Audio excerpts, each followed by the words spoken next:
No próximo domingo acontece a segunda e última etapa do Enem, com provas de ciências da natureza e matemática. Nessa reta final, algumas dicas fazem a diferença. Vamos falar ao vivo com o repórter Clepson Lustosa, saber o que os estudantes podem fazer para facilitar a própria vida nesse momento. Clepson, bom dia para você. Olá, Tiago. Bom dia para você e a todos que acompanham o Notícia da Manhã. Tiago, tem que ter muita calma, né? A gente sabe que existe toda uma pressão em cima desses jovens, dessas pessoas que vão prestar o Exame Nacional do Ensino Médio. Aqui no Piauí, segundo o INEP, só esse ano, mais de 122 mil pessoas estão inscritas e aptas fazendo o Exame Nacional do Ensino Médio. Para você que nos assiste agora, preste atenção a essas dicas que nós vamos trazer, informações valiosas. Como eu falei, próximo domingo, dia 10 de novembro, acontece o segundo dia de aplicação da prova do Enem. São, ao todo, 90 questões, 45 questões de ciências da natureza, 45 questões de matemática e a prova tem uma duração de 5 horas. Os portões nos locais de aplicação abrem meio-dia e eles fecham 1h da tarde. As provas começam 1h30 da tarde. A partir de 3h30, o aluno ele pode deixar o local de aplicação, mas ele não pode levar o caderno de questões. O caderno de questões só é permitido sair da escola, do local de aplicação com o aluno, a partir de 6 horas da noite. A prova, ela encerra às 6h30 da noite. Já a data de resultados. O gabarito oficial será divulgado pelo Ministério da Educação no dia 13 de novembro. Já o resultado individual dos alunos, ele será divulgado em janeiro de 2020.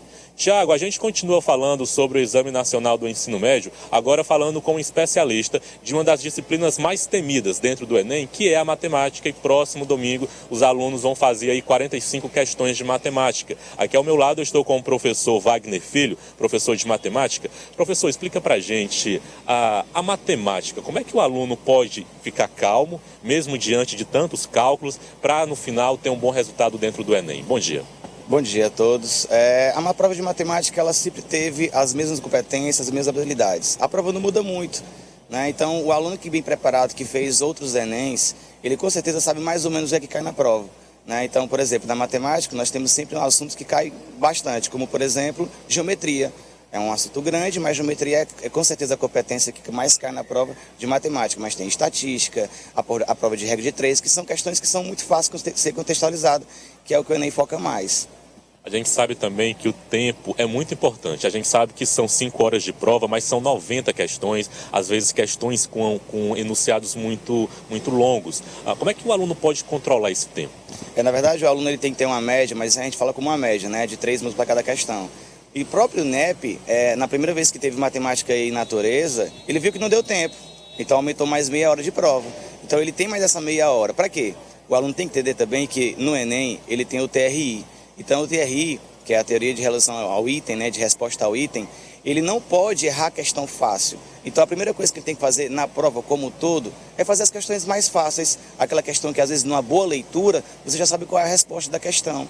Então faz todas as questões fáceis. E ao pular uma questão, ele tem que pular e codificar a prova dele. Eu estou pulando essa por quê? Porque eu não sei, porque o assunto é tal, vai dar trabalho, é uma questão que é fácil, mas dá trabalho. Então, na sua prova tem que estar codificado isso, ele tem que arrumar uma estratégia para isso. Quem tem uma boa estratégia, com certeza se dá bem na prova do Enem, porque a prova de matemática e natureza tem muito cálculo.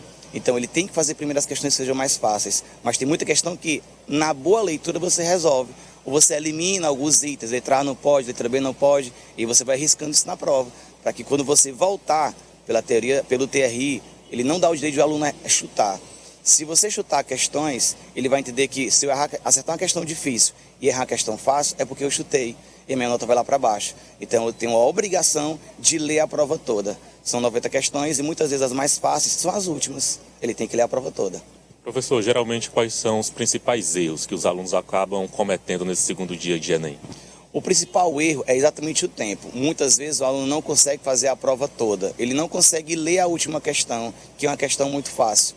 Então você não pode pecar muito no cálculo, não pode ser muito burocrático na resolução das questões. Você tem que ser prático, você tem que ser rápido. Tem questões que tem um cálculo grande? Tem. Às vezes ele tem que analisar se essa questão que tem um cálculo grande, e ele viu que o cálculo é grande, se vale a pena ele continuar nela, ou se ele passar para uma próxima questão.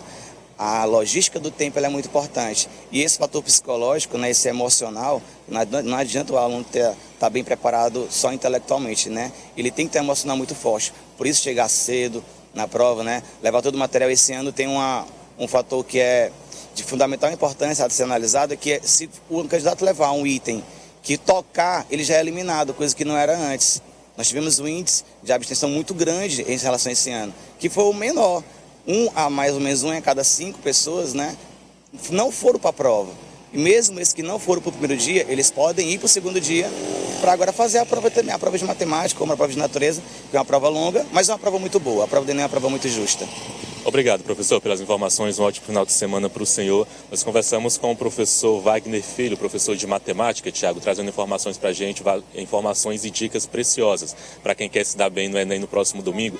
E como eu falei lá no comecinho do jornal, uma das principais dicas é você chegar com antecedência no local de aplicação da sua prova. A gente lembra que o portão será aberto ao meio-dia, ele fecha 1h da tarde e a prova começa a ser aplicada 1h30 da tarde. Tiago. Valeu, Clebson. Muito obrigado pelas informações. E atenção para você, o que é obrigatório levar? Tome nota, você que vai fazer o Enem. Obrigatório levar para a prova caneta esferográfica de tinta preta e fabricada em material transparente. Documento oficial de identificação original e com foto. É preciso o que é aconselhável levar: cartão de confirmação de inscrição e declaração de comparecimento impressa, caso precise do documento. O que é proibido, não pode levar, o candidato não pode levar borracha, corretivo, chave com alarme, artigo de chapelaria, impressos e anotações. Lápis, lapiseira, livros, manuais, régua também estão proibidos. Além de óculos escuros, caneta de material não transparente.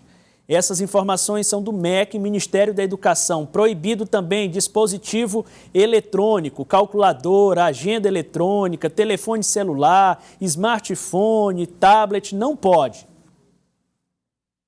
E fones de ouvido ou qualquer transmissor, gravador ou receptor de dados, imagens, vídeos e mensagens. Atenção, tome nota, porque isso pode ensejar na sua desclassificação sumária do certame.